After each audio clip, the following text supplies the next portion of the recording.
आदमी का भविष्य आदमी के अतीत से बहुत बड़ा है, इसलिए निराश होने का कोई भी कारण नहीं है। जरा भी कोई कारण नहीं है। आदमी शांत हो सकता है, आदमी संतोष को उपलब्ध हो सकता है और आदमी आनंद को भी उपलब्ध हो सकता है।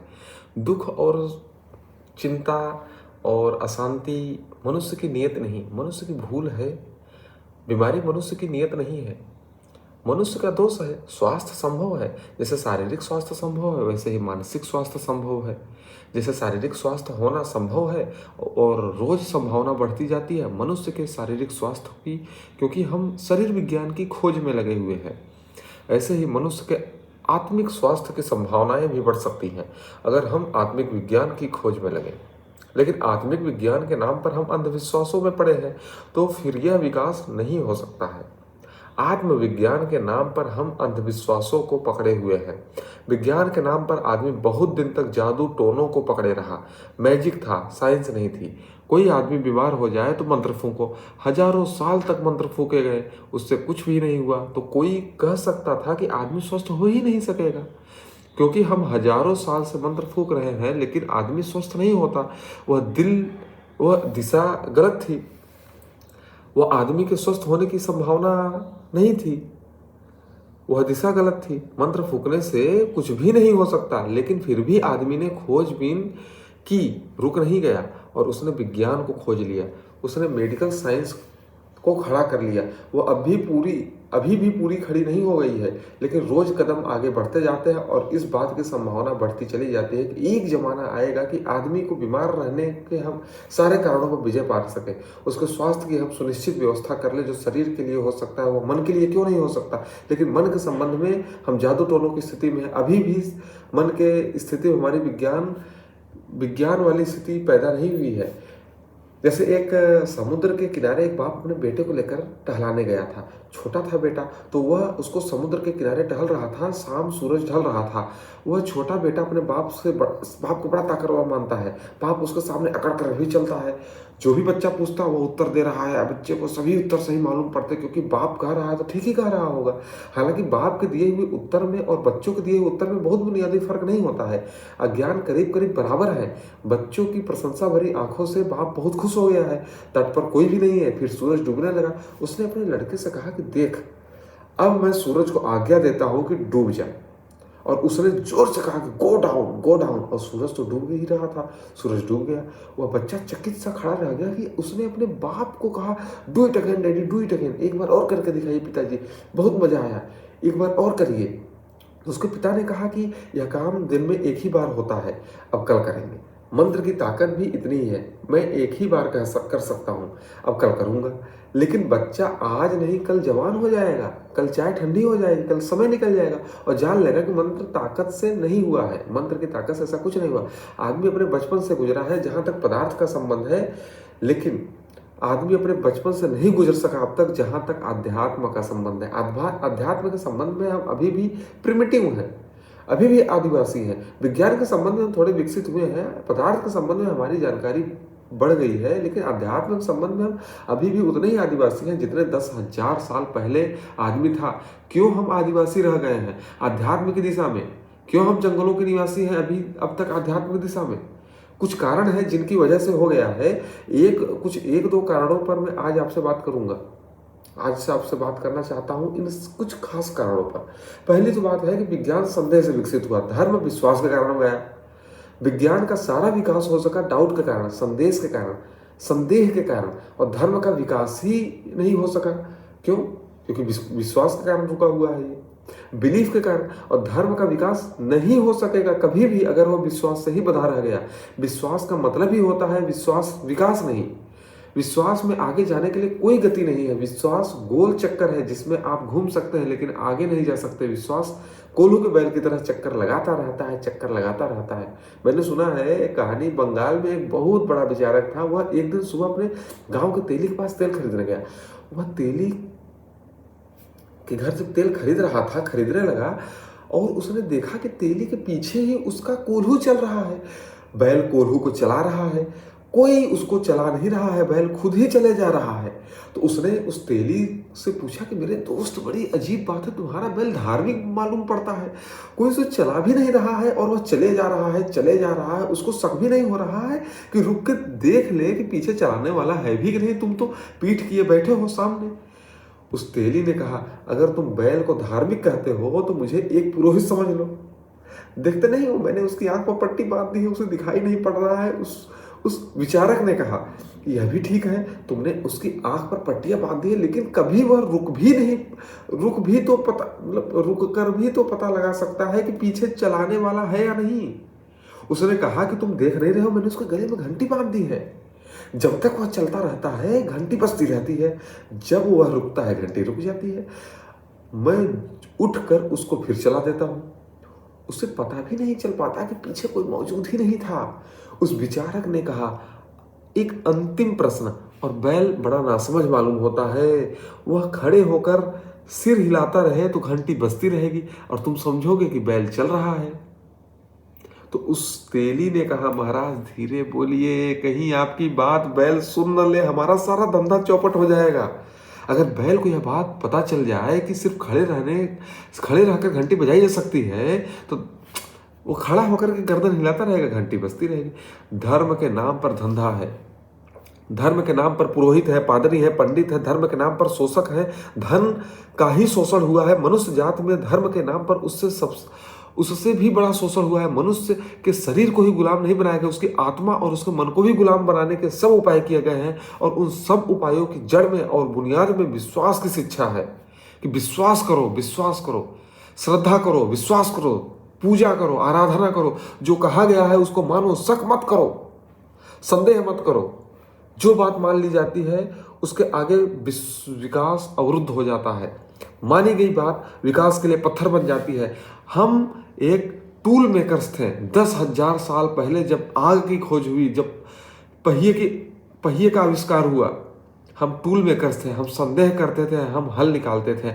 और आज हमें हजारों लाखों सालों बाद हमें यह बताया जा रहा है, समाज बता रहा है, ये शोषित मानसिकता का समाज यह हमें सिखाता है कि तुम विश्वास करो, मानो मत, मान लो, जानो मत।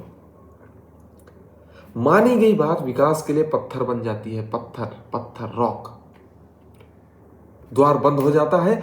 जिस बात पर हम शक करते हैं, संदेह करते हैं, उस बात पर हम आगे बढ़ते हैं। विज्ञान का सारा विकास इधर 300 वर्षों में हुआ। उससे पहले के 10,000 वर्षों में जो नहीं हुआ वह 300 वर्षों में हुआ है। और इधर पिछले 30 वर्षों में जो हुआ वह पूरे मनुष्य जाति के इतिहास में नहीं हुआ था। और अगर दिन ठीक रहे और दुनिया के राजनीतिज्ञ बिल्कुल पागल साबित नहीं हुए तो शायद आने वाले 30 वर्षों में जो होगा वह अभी कभी नहीं हुआ है। क्योंकि इन 300 वर्षों में आदमी ने पहली बार संदेह किया। पदार्थ का संबंध में संदेह का जन्म हुआ तो विज्ञान पैदा हो गया। आत्मा के संबंध में संदेह का जन्म होगा तो अध्यात्म पैदा होगा। लेकिन आत्मा के संबंध में हम सोचते हैं कि विश्वास करना चाहिए, संदेह नहीं। क्यों विश्वास करना चाहिए? और इस बात पर हम विश्वास कर लेते हैं जो हमारी जानी हुई नहीं है, हमारी देखी हुई नहीं है, जो हमारा अनुभव नहीं है, जो किसी और का अनुभव है, जो किसी और का जाना हुआ है। जब हम उस पर विश्वास कर लेते हैं तो हम अपनी आंख पर पट्टी बांध लेते हैं। जैसे सत्य कोई ऐसी चीज नहीं है कि कोई दूसरा जाने और आपको दे दे। सत्य स्वानुभव, खुद से अनुभव से उपलब्ध होगा। मैं प्रेम करूंगा तो मैं प्रेम को जानूंगा। मैं प्रेम पर कितना ही ग्रंथ पढ़ लूं, कितनी किताबें पढ़ लूं और कितने ही गुरुओं के चरणों में बैठकर शिक्षा ले लूं, लेकिन मैं प्रेम अगर मैंने नहीं किया तो मैं प्रेम नहीं जान पाऊंगा। प्रेम के संबंध में जान लेना और प्रेम को जान लेना दोनों भिन्न बातें हैं। धर्म के संबंध में जान लेना और धर्म को जान लेना दोनों भिन्न बातें हैं।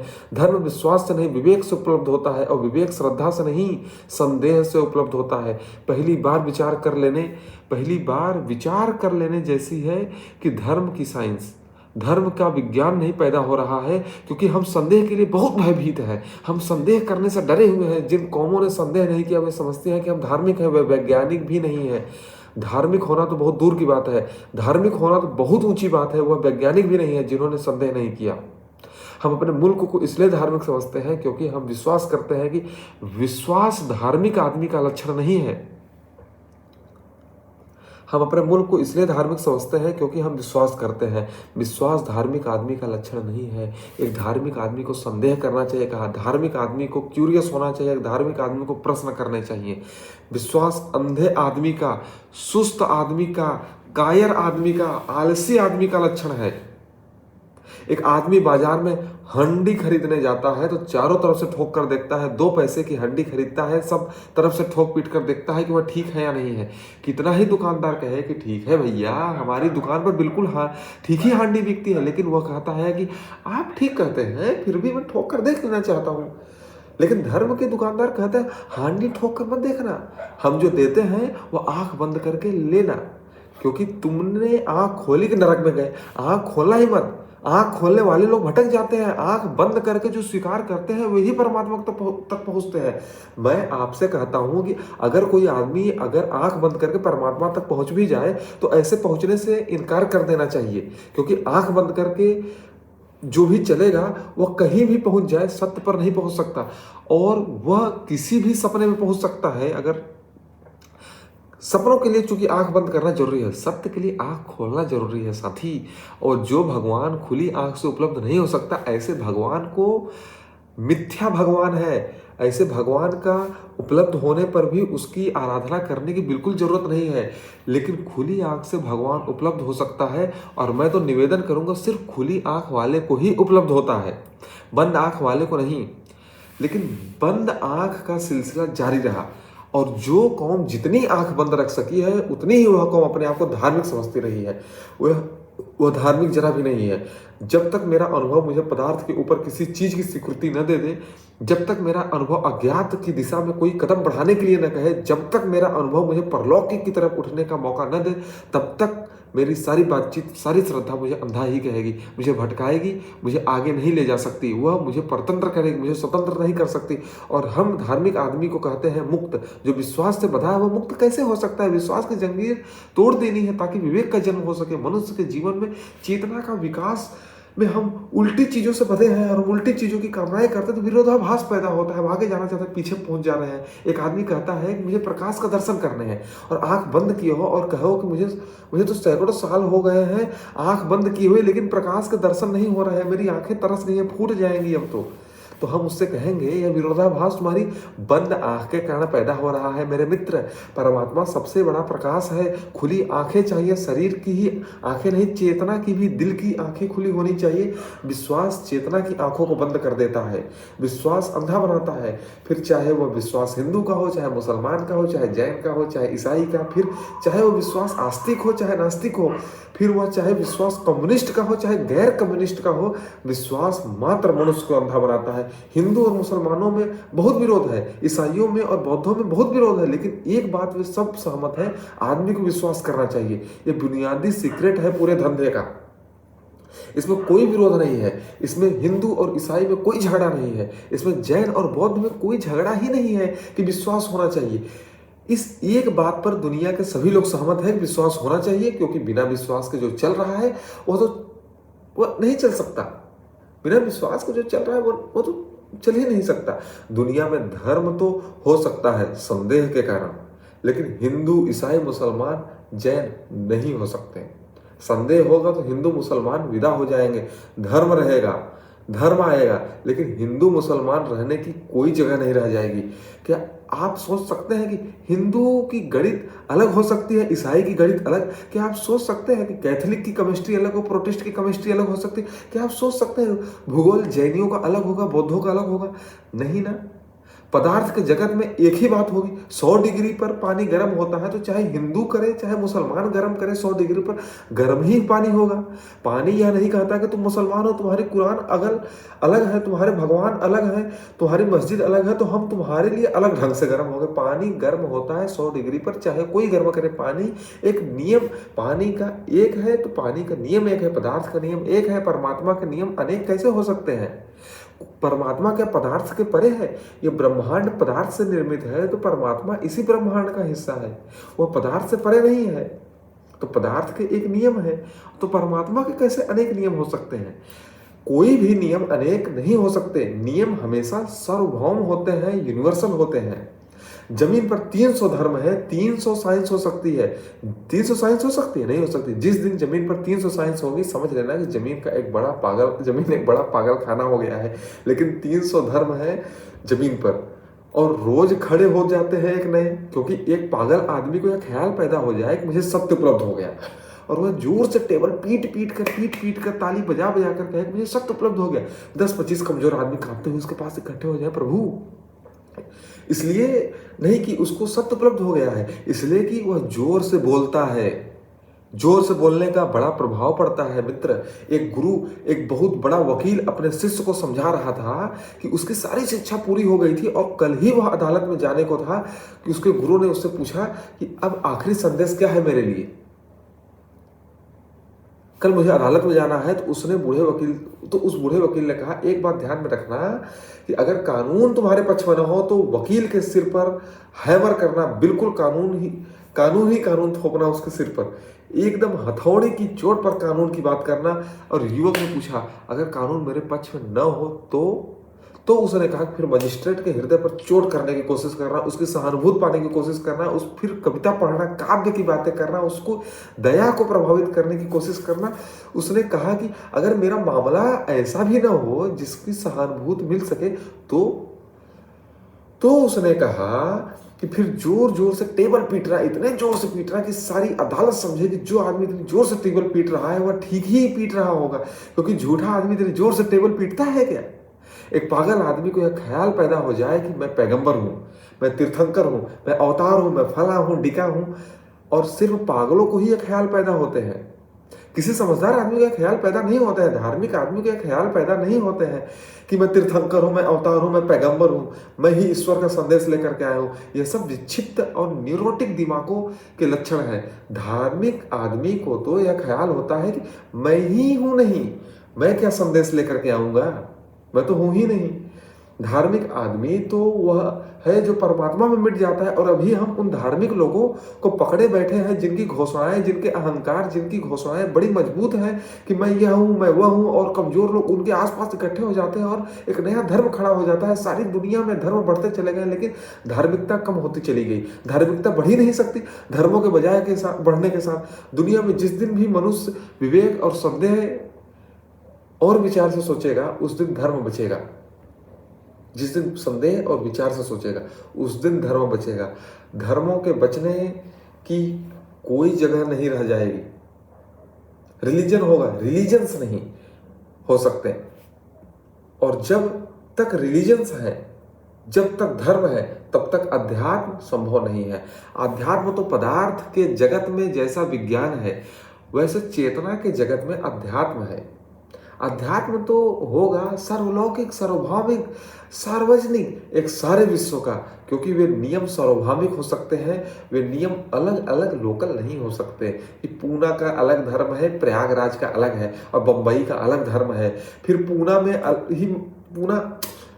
पूना में ही मस्जिद वाले का अलग धर्म है, मंदिर वाले का अलग धर्म है। यह संभावना नहीं है। लेकिन यह संभावना अब तक रही है क्योंकि विश्वास के आधार पर धर्म को खड़ा किया गया है। विश्वास अंधा है, वह यह नहीं पूछ सकता कि क्या गलत है, तो जो भी पकड़ा दिया जाता है वह ठीक ही हो जाता है। उसको कुछ संदेह करने के लिए, विचार करने का कोई सवाल ही नहीं रह जाता। विश्वास ने मनुष्य जात को आध्यात्मिक ही नहीं होने दिया, बल्कि पहली बात, और दूसरी बात, मनुष्य के सारे इतिहास में एक बात को निरंतर ध्यान में रखना जरूरी रहा है जो नहीं हो सका अब तक, वह यह कि लोग सोचते हैं कि जीवन की श्रेष्ठतम अनुभूतियां पारंपरिक हो सकती हैं, ट्रेडिशनल हो सकती हैं, तो भूल में है। जीवन की श्रेष्ठ अनुभूतियां हमेशा व्यक्तिगत होती हैं। उनकी कोई परंपरा, उनका कोई समूह, उनका कोई धारा नहीं होता। जीवन की श्रेष्ठ अनुभूतियों का, सौंदर्य का अनुभव मेरा अनुभव है, प्रेम का अनुभव मेरा अनुभव है, सत्य का अनुभव भी मेरा ही अनुभव होगा, प्रार्थना का अनुभव मेरा अनुभव होगा। मैं अपने निजी एकांत में, मैं अपने व्यक्तित्व की गहराइयों में उसे अनुभव करूंगा और जानूंगा, उसे गले लगाऊंगा। लेकिन परंपराओं के चलते हुए शब्द और शास्त्र और ज्ञान अगर मैं पकड़ लूं तो मैं उनसे जकड़ जाऊंगा और निजी अनुभूतियों से वंचित रह जाऊंगा। निजी मतलब जो मेरा है, मैं उनसे वंचित रह जाऊंगा। मैं ढोल नगाड़े पीटते मंदिर में ये सब नगाड़े मारता रहूंगा, ये सब चीजों का क्या मतलब बनता है मेरे मित्र।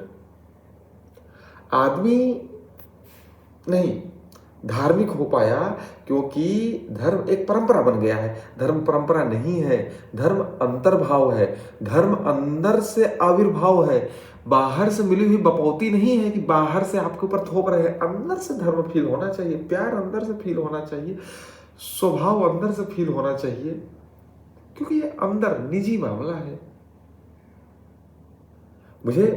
मेरे बाप मुझे जाते वक्त धन दे सकते हैं, मैं अपने बेटे को जाते वक्त धन दे सकता हूं, लेकिन ज्ञान नहीं दे सकता, अनुभव नहीं दे सकता।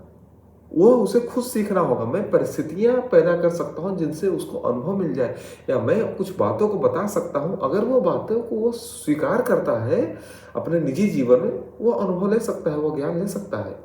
स्वीकार करने से ही मिल पाएगा। मैं धन दूंगा अपने बेटे को, स्वीकार नहीं करेगा, उसको नहीं मिलेगा। तो अनुभव भी, ज्ञान भी, धर्म भी वो स्वीकार जब तक नहीं कर रहा है तब तक उसको नहीं मिल सकता।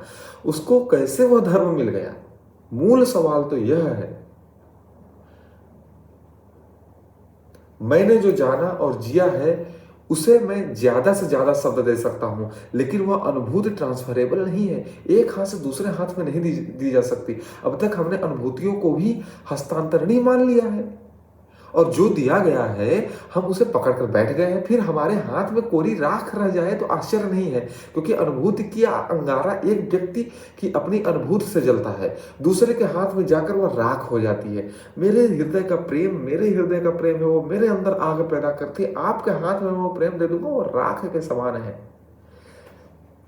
फिर उस राख को पकड़कर हम बैठे रहें और पूजा करते रहें हजारों साल तक, तो भी उसमें आग पैदा नहीं होगी।